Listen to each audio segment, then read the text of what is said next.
사도행전 8장 26절부터 40절까지. 우리 다 찾으셨으면 한 절씩 교독하여 읽도록 하겠습니다. 주의 사자가 빌립에게 말하여 이르되 일어나서 남쪽으로 향하여 예루살렘에서 가사로 내려가는 길까지 가라 하니 그 길은 광야라.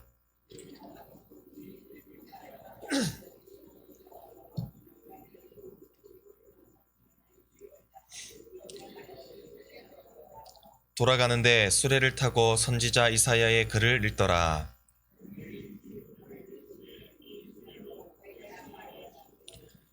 빌립이 달려가서 선지자 이사야의 글 읽는 것을 듣고 말하되 읽는 것을 깨닫느냐?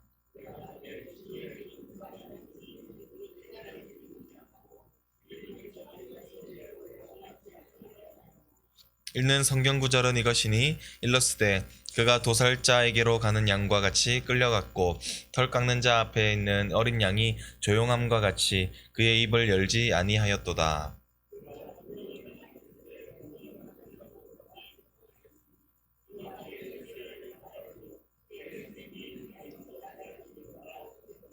그 내시가 빌립에게 말하되 청컨대 내가 묻노니 선지자가 이 말한 것이 누구를 가리킴이냐? 자기를 가리킴이냐? 타인을 가리킴이냐?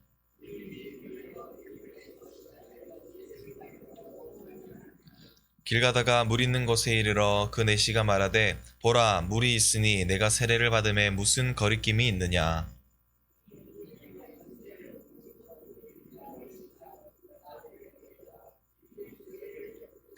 둘이 물에서 올라올새 주의 영이 빌립을 이끌어 간지라 내시는 기쁘게 길을 가므로 그를 다시 보지 못하니라.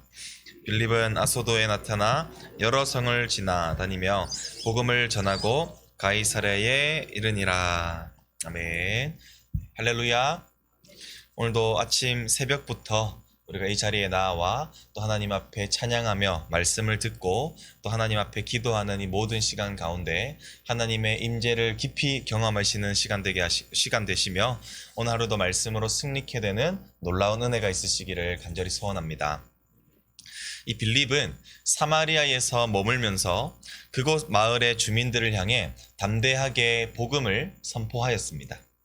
그리고 이로 인하여 많은 사람들이 회심하여 세례를 받게 되는 또 놀라운 일들을 경험하게 되었죠.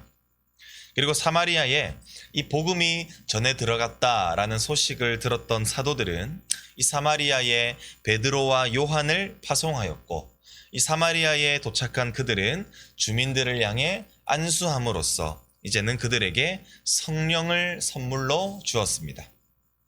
이러한 사역을 다 마친 베드로와 요한이 다시 예루살렘으로 향해 돌아간 그때에 본문은 다시 이 빌립 집사님에게 주목하고 있습니다.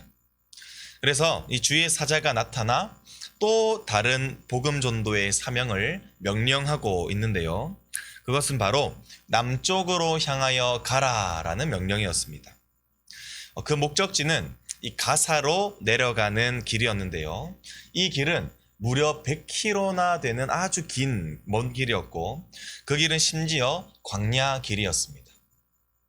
그러나 본문은 주의 종으로부터 이 명령을 부여받았던 빌립이 즉각적으로 그 말씀에 순종했음을 우리에게 보여주고 있는데요.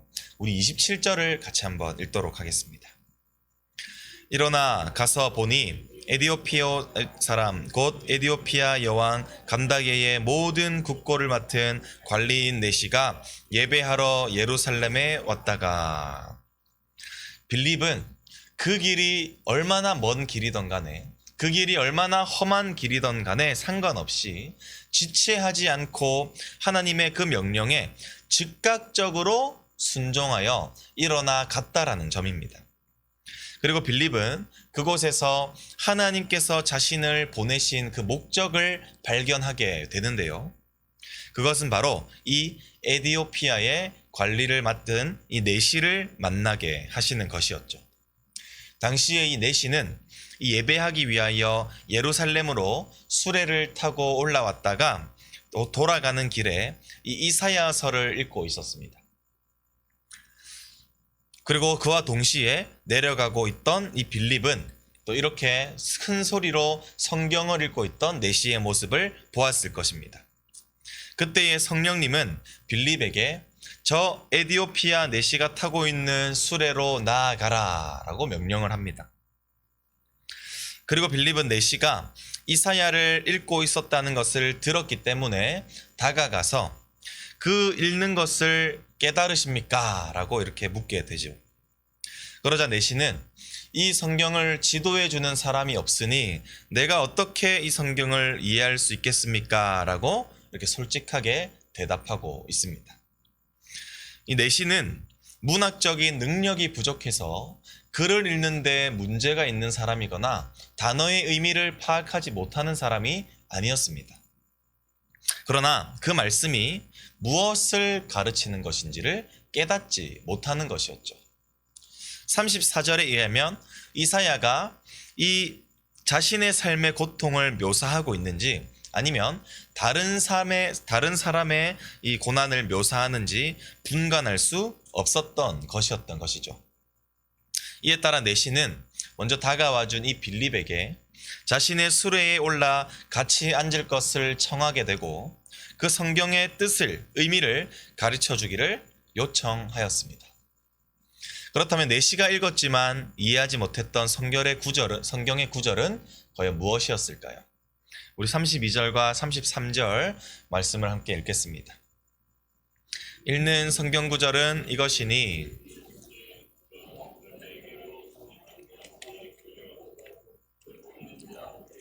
어린 양이 조용함과 같이 그의 입을 열지 아니하였도다. 그가 굴욕을 당했을 때 공정한 재판도 받지 못하였으니 누가 그의 세대를 말하리요. 그의 생명이 땅에서 빼앗김이로다 하였거늘. 아멘. 내시가 읽었던 말씀은 이사야 53장 7절부터 8절까지의 내용으로서 이 고난받는 주의 종 예수 그리스도에 대한 아주 위대한 예언을 담고 있는 구절입니다. 이사야의 예언에 따라서 구원자 예수 그리스도께서는 실제로 이 땅에 오셨고 우리의 모든 죄를 대속해 주시고자 하신 그 하나님의 초월적인 사랑에 따라 겸손하게 그 고난을 받아들입니다. 이에 따라 예수님은 청중들에 의해 큰 굴욕을 당했고 고난을 받을 때에도 저항 한번 하지 아니하시고 순순히 그것을 따르게 되죠. 그리고 결국 이 공정한 재판도 받지 못한 채 억울하게 죽임을 당하게 되지 않습니까? 곧 이사야의 예언은 바로 이 땅에 오신 나사렛 예수 그리스도에 의해 성취되었던 것이었습니다. 따라서 빌립은 내시에게 이 이사야의 글을 이루신 예수 그리스도에 대해서 힘있게 가르치기 시작합니다. 예수님께서 어떻게 이 땅에 오셨고 왜 고난을 받으시고 십자가에 죽으셔야 했는지, 그리고 죽음 이후에 부활하셔서 현재 어디에 거하시고 계시는지 아주 상세하게 내시에게 가르쳐 주었을 것입니다. 이 종의 순환에 대한 빌립의 가르침은 에디오피아의 내시의 마음을 사로잡았습니다. 뿐만 아니라 이 빌립이 함께 전했던 이 복음은 그의 삶을 송두리째 뒤바꿔 놓았습니다. 복음을 들은 자의 합당한 반응은 바로 죄를 회개하고 세례를 받아 이전의 삶의 모든 모습을 청산하고 새 사람으로서 앞으로 예수 그리스도와 함께 연합한 삶을 살게 됩니다. 마찬가지로 현재 내시 역시나 이 근처에 물을 발견하였고 자신이 세례를 받는 그 일에 조금의 주저함도 어떠한 거리낌도 없다고 말하면서 그 즉시로 내가 세례받을 것을, 그리하여 예수 그리스도와 함께 새로운 삶을 살아갈 것을 빌립에게 요청합니다. 그 무엇도 그 누구도 이 내시의 아름다운 결단을 막을 수 없었고 예수님에 대한 믿음을 표현함으로써 예수님을 따르는 제자가 되기로 결정하였던 것이었습니다. 따라서 내시는 수레를 멈추었고 빌립과 내시는 근처에 있던 그 물을 향해 물가로 내려가게 됩니다. 그리고 물 가운데 서서 빌립이 내시를 물 속으로 담그게 되어서 세례를 베풀어 주었죠. 이 세례를 베풀고 빌립과 내시는 함께 물가의 위로 올라왔습니다. 그러나 우리가 여기서 주목해야 할 사실은 그 이후의 모습이라는 것입니다. 우리 마지막으로 39절과 40절 말씀 한번 같이 읽어보도록 하겠습니다. 둘이 물에서 올라올새 주의 영이 빌립을 이끌어 간지라. 내시는 기쁘게 길을 가므로 그를 다시 보지 못하니라. 빌립은 아소도에 나타나 여러 성을 지나다니며 복음을 전하고 가이사랴에 이르니라. 아멘. 우리가 먼저 보고 싶은 이 첫 번째 것은 세례를 받았던 내시의 모습을 이 본문은 무엇이라고 표현하고 있습니까? 기쁘게 길을 떠났다라고 우리에게 말해줍니다. 내시의 기쁨의 근거는 바로 죄에서부터 구원하시기 위하여 이 땅에 오신 그 메시아를 믿는 믿음으로부터 말미암은 것이었습니다.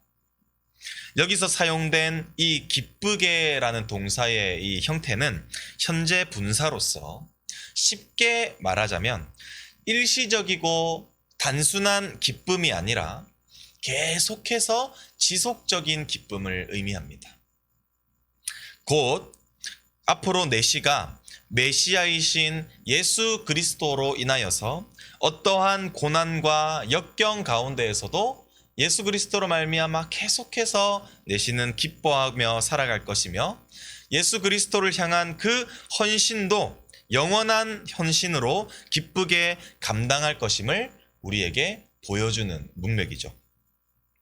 왜냐하면 죄의 삭은 사망이었지만 이제는 구원받아 영원한 천국이 그의 앞에 주어졌다라는 것을 내시는 확신하였기 때문에 그 어떠한 상황 가운데에서도 예수 그리스도로 말면 그 믿음으로 말미암아 계속해서 기쁘게 살아갈 수 있다라는 것이기 때문입니다.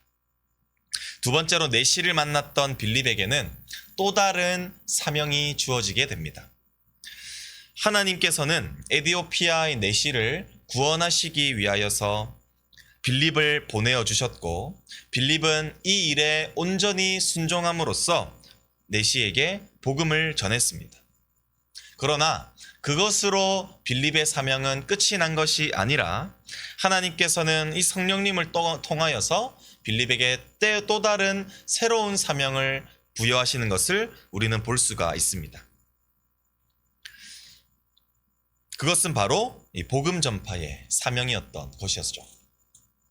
이처럼 복음 전파하는 사명은 끝이라는 게 있을 수 없고 주님께서 이 땅에 다시 오시는 그날까지 성령님의 인도하심을 따라 계속해서 해 나가야 한다는 것임을 본문은 우리에게 증거하고 있는 것입니다. 따라서 누가는 빌립이 성령님의 인도하심에 따라 또다시 순종하여서 여러 성을 다니면서 복음을 전했다라는 것을 끝으로 오늘 본문을 끝맺고 있습니다. 사랑하는 성도 여러분, 이제 말씀을 맺도록 하겠습니다. 복음은 세상이 끝날 때까지 땅끝까지 전해 가야 하는 것인 줄 믿습니다. 아직도 전 세계에는 28%나 되는 이 복음이라는 것을 한 번도 들어보지 못한 미종족 국가들이 존재합니다. 따라서 성령님께서는 예비된 영혼들에게까지 우리가 복음을 전파하고자 지금도 우리를 부르고 계십니다. 우리 모두는 이 부르심에 빌립과 같이 즉각적으로 순종할 수 있기를 소원합니다. 따라서 우리를 통하여 하나님을 알지 못하는 민족들이 복음을 전해 듣고 그의 인생을 앞으로 영원토록 예수 그리스도로 말미암아 기쁘게 살아가는 일에 우리가 힘써야 될 줄 믿습니다. 더 나아가 이 복음을 전하는 일은 주님께서 이 땅에 다시 오시는 그날까지 전해야 할 우리의 계속되어야만 하는 영원한 사명이라는 것을 기억함으로써 오늘도 우리를 이끄시는 그 한 사람에게 우리가 순종함으로 기꺼이 복음을 전함으로써 우리의 주님께서 우리에게 맡겨주신 이 귀한 사명을 끝까지 잘 감당해낼 수 있는 우리 모든 성도님들이 되시기를 간절히 소원합니다. 기도하겠습니다. 참 좋으신 하나님 아버지, 주님의 은혜와 사랑을 너무나도 감사합니다. 하나님 아버지, 또 우리 성령님의 그 인도하심에 따라 복음 전하는 일에 순종하며 저 먼 지역으로까지 걸어가 하나님께서 예비하신 그 영혼을 구원하시는데 조금이라도 주저함 없이 순종함으로 나아갔던 이 빌립과 같이 우리도 주님께서 우리에게 맡기시고 우리에게 명령하신 이 복음 전파를 위해 기꺼이 순종하며 살아갈 수 있는 우리 모든 성도님들이 되게 하여 주시옵소서.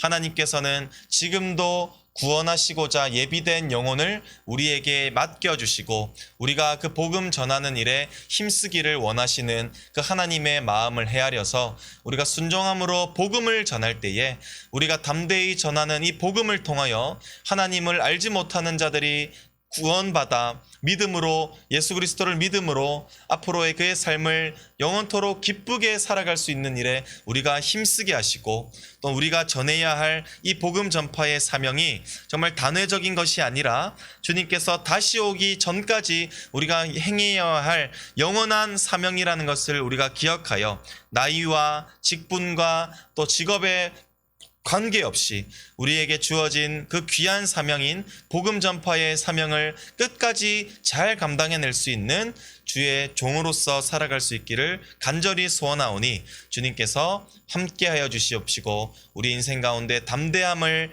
허락하여 주시옵소서. 주님께 감사드리옵고 지금도 살아계시는 우리 구주 예수 그리스도의 이름으로 간절히 기도드립니다. 아멘.